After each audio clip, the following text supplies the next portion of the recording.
Well, hello everyone. This is Don Smith, and I'd like to welcome you to my August tip of the month. And this month I'd like to do a video on a technique that I use when processing my images that I call light sculpting.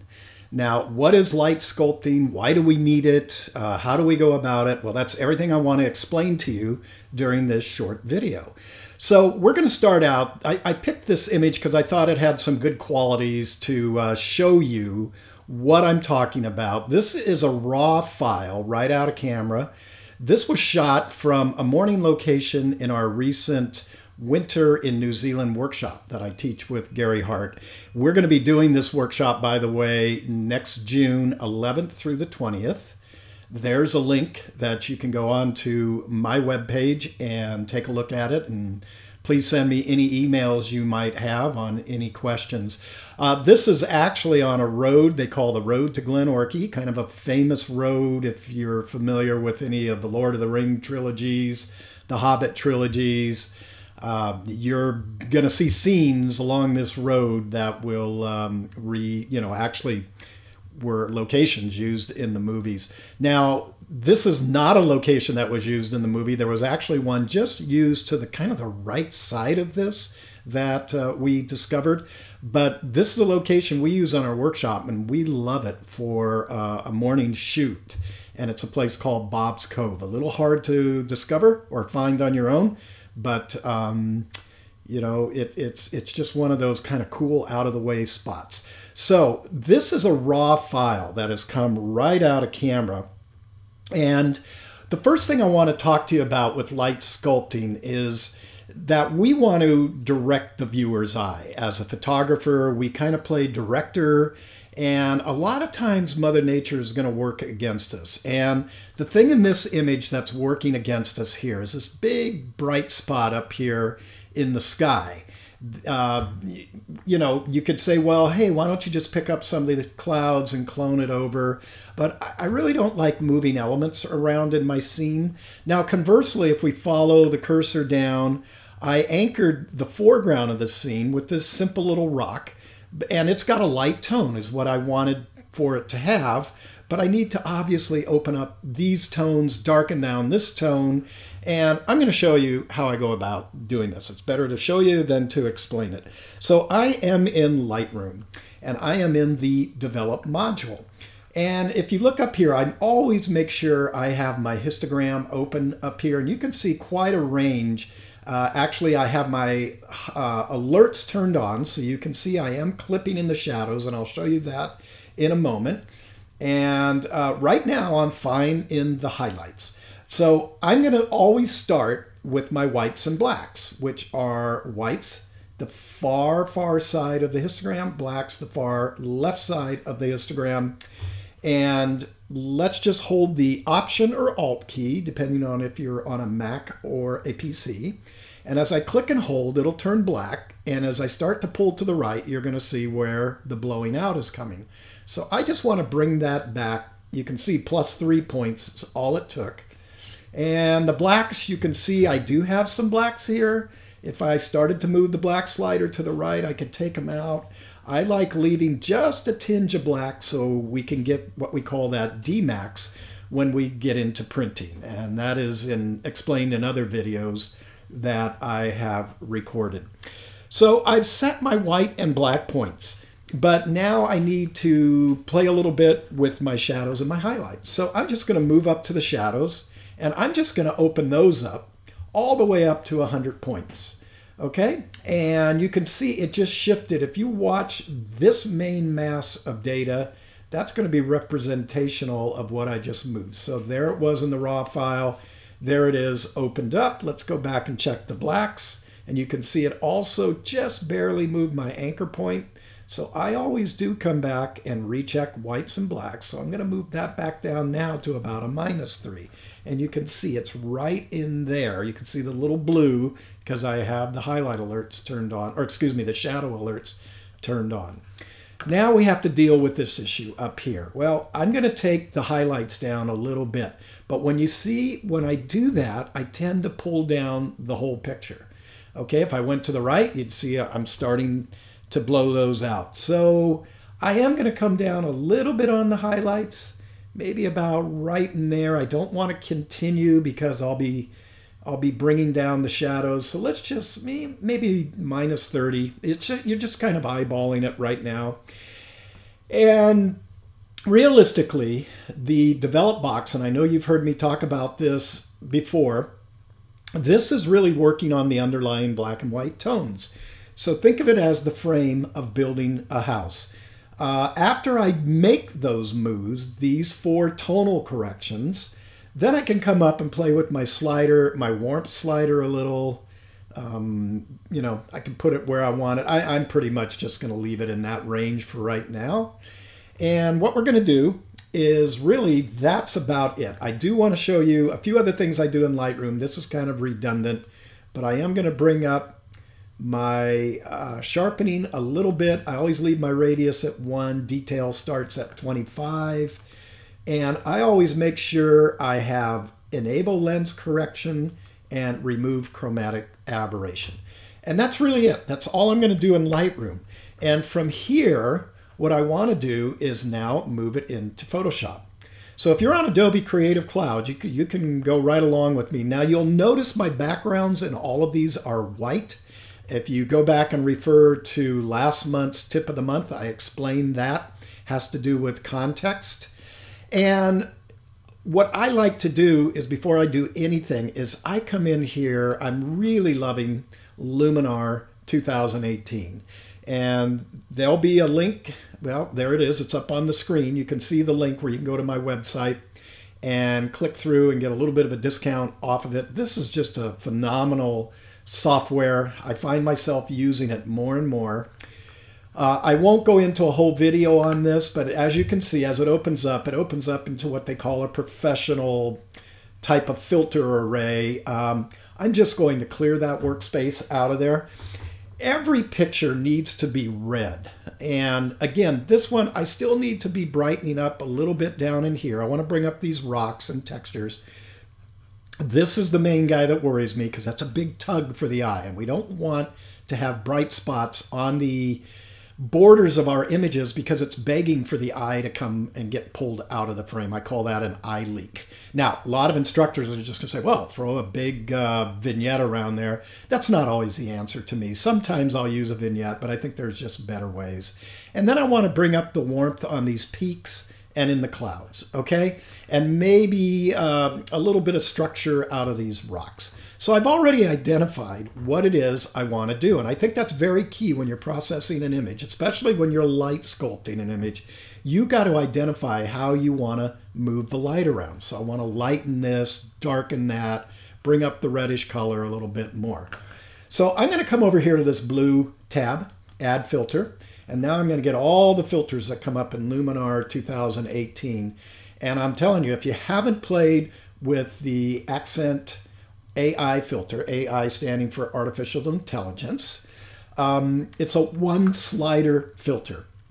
And it just says boost. I'm going to take this and I'm just going to pull it to the right all the way.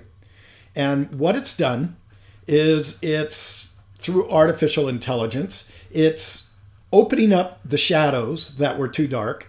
And it also darkened down that sky a little bit for me. So it's trying to pull down the lightness values where it's reading that it may be a little too light and bring up the darkness values. And you're doing it all with one little slider over here. And you can, you know, play with it where you would like it to go. So that's the first thing I wanted to do. Now, that balances things out quite a bit. This is still bright. We'll deal with this when we get back into Photoshop. But while I'm in here, there are some filters in here you'll see that I have converted to orange, and those are just to catch my eye. It's very simple. You just hover over anything. Like if I wanted color balance, I would just click on that star and it would turn it orange. The one I'm looking for, and this is a fantastic little filter, it's called Split Color Warmth. And what it does, it's 2 sliders, and the top slider is going to look for anything in the warm spectrum. And we're just going to warm up those clouds and that peak a little bit. There we go. And the cool spectrum is going to look for any of the blues. And I want to cool that lake down a little. It's looking a little more neutral than I remember seeing it. I don't want to get it too bluish because it'll spill up in the clouds. I could always mask that off. So let me show you actually instead of explaining. So if I wanted to mask the clouds, I could take that little brush and move it in and just hold down on the Option key to turn it to a minus, and it would take that effect out of there. But it's also taking the warmth effect. So in this instance, I don't want to do it, so we'll just make sure that we paint it all back in here. There we go. I can reduce that another way. Let's see. We talked about doing a little bit of structure on that rock. So this is one that'll really help you out. I think microstructure is a lot like clarity, but it's a lot more defined than clarity. You'll see as I start to pull it up, clarity seems to me to really kind of punch things up. It looks for edges. That's what microstructure is doing. That's what clarity is doing. It's looking for mid-tone edges, and it's making them a little more defined. So you can see if I went too much, I'd get a crunchy look, which I don't want to do. But I do want to get a little more in these rocks, and I'll accept what went into the clouds. If I didn't like the way it could do the clouds, I could always come over to the brush and I could brush the effect out of the clouds.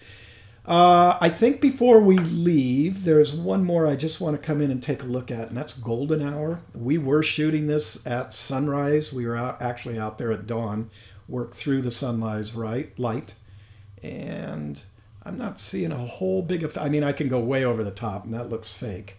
I might just brighten it up just a bit in there, just like that. Not brighten it up, but actually add 30 points of kind of just this golden light. Okay, and I think I've really kind of got it balanced now. This is going to be the key up here. So we're going to go ahead. I'm going to click apply, and we're going to let Luminar work its magic, and it's going to put us back into Photoshop. And I'm going to go through a couple of ways now that I would think about working on this cloud. And the first way is the way I've taught in the past, where I'm just going to take the lasso tool, make a big selection, maybe feather it off 200 points, and we're going to come down here and we're going to add a curves adjustment layer. So now you can see if I hold the Alt and click on the mask, you can see this is the area that we're going to work on. White reveals, black hides, white reveals, and there's my transition so it doesn't look hard edge. We'll click out of there. And now I'm going to click onto, we'll click this guy away. I don't think we need him right now. We'll click onto the actual curves box. I'm going to pull down, and as you can see, it starts to mess with my shadows. It's not really doing a whole lot with my highlights. So I'm going to put what we call a lockdown curve. So I'm going to lock the midtones, come down here, lock the shadows, and I'm going to try bringing it down a little bit. But look what happens. We get a blue fringe going along. So this one really isn't going to work in this instance. But you know what? That's okay. We have other ways of going about it. And one of the ways I really like, and I'm going to trash this layer before we move forward, is coming over to the Tony Kuiper Rapid Mask. And Tony he's been around a long time, is an awesome photographer and just brilliant with software. And I kind of keep his software very simple. And I really love where I can build masks using lights, darks, and midtones. So to me, this is obviously in the lighter range. And look what we can do. If we click through on lights 1, it's going to go ahead and select all the pixels in this scene that are 50% of my brightest pixels in the scene. Everything else starts to kind of go to dark. If I go to 2, it's only going to really show me the 25% brightest pixels in the scene. If I go to 3, we're down to the 12.5, and this is getting pretty close, but I can still see some spillover in here that I may not want. So I'm going to go one more, 4, and now we're down to 6.25, and that's looking pretty good. So what I have to do before I use this is hit select, starts to put the marching ants around it, Come down here, now go pick up a curves dialog box. And this time, I don't even have to worry about locking down these shadows. Well, because I've already has it selected via Tony's selection process. So I'm just going to start to pull down, and you can really look at how dramatically I am bending that curve. Now, if I go too much, you know, I start bringing in artifacting. And so I have to kind of be careful about how I do this. And I'm thinking right about in there is looking pretty good. Okay, so that would be step number one. I still could get it a little darker, but a lot of times at this point, and this is where the eye can be deceived, is instead of trying to continually bring down the bright part, let's try lightening up the darker spots a little bit more. Now, what I'm going to do is come back to my lasso tool, and I'm just going to kind of lasso around very loosely. I want to come under that foreground rock. You're seeing I'm staying away from the edges because I don't want my viewer's eye, to work out along the edges. I want to keep my edges a little bit darker. So now I'm going to feather this selection. I'll leave it at 200 pixels.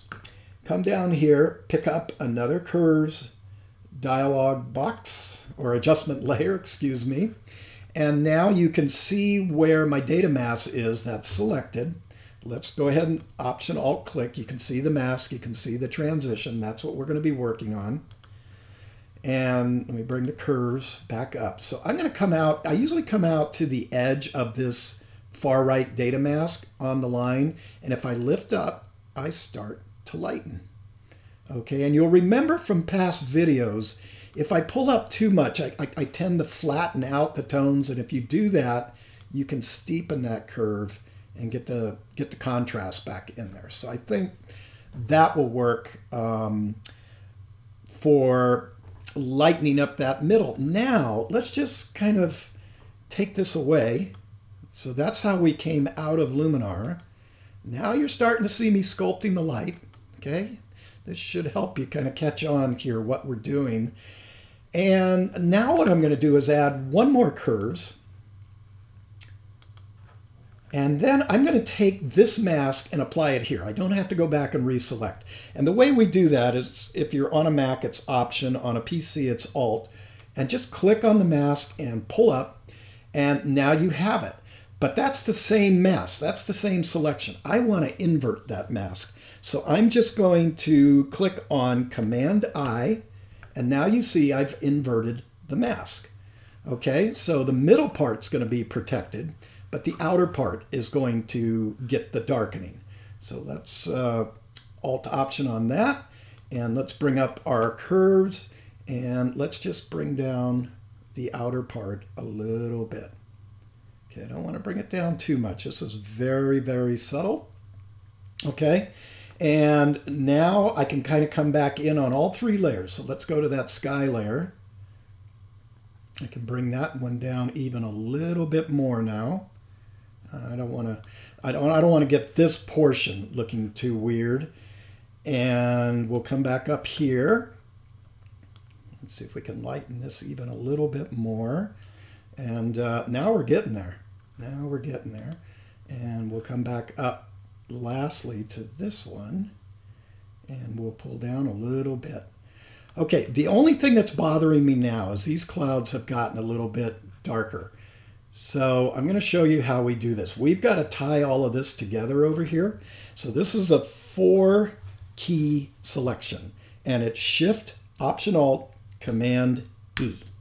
And it's going to make one layer that, excuse me, I accidentally made 2 layers. So it's going to make one layer that's going to now not affect anything underneath. And I think the easiest way to do this now is just simply to come back over here to the lasso tool and just kind of make a big loose selection in here. Feather it. Stay at the 200 points. Add a curves adjustment layer. And there we go. And I'm just going to lift up a little bit in here. Actually, you know what I'm going to do? I'm going to pull that point off. I'm going to use the targeted adjustment tool because I want to really target into those dark areas. and pull those up. And there we go. Okay. So we're almost there. I'm going to show you one other little technique. What I want to do though before I do this is let's tie all these together again. So Shift, Option, Alt, Option or Alt, Command E. That puts a layer 2 up there. And I'm going to come back into the TK box. And this time I'm going to go to the Dodge tool. I like the burn tool. It comes up. I accidentally hit it twice.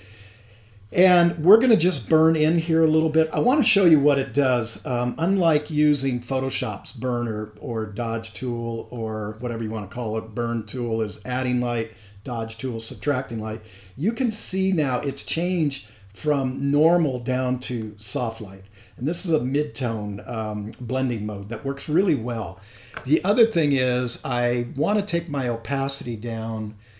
I don't want it too high. I'd rather add it in increments. So I may just come up and start this at around 15%.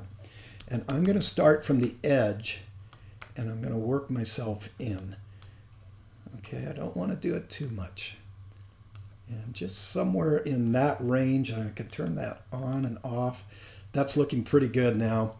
And I think we pretty much have it. I'm going to come back down to the bottom of the background layer. I'm going to click the Option Alt key to turn everything off. And then I'm going to turn everything on. Off, on. So there you go. That's how I go about sculpting the light. This answers the age-old question, is that exactly the way your eyes saw it? Or did you Photoshop that? Well, that's the way I interpreted the scene when I was on it. This gives me the emotional appeal to the scene that I saw while I was photographing it. Did I Photoshop it? Heck yeah, have to Photoshop it. I shoot in RAW. And even if you're shooting in JPEG, you know what? You're basically allowing the camera to Photoshop it. You're just taking some engineer's algorithm and it's applying a processing. So don't let the naysayers out there that don't understand processing ask these silly questions. When I get asked nowadays, do you Photoshop your images? I proudly look them in the eye and I say, hell yes, I do. I'd be stupid not to. So there you go, gang. I hope this has helped you out. I hope you can apply some of these lessons in sculpting your images. And until next month, this is Don Smith. Get out there and shoot and keep having fun.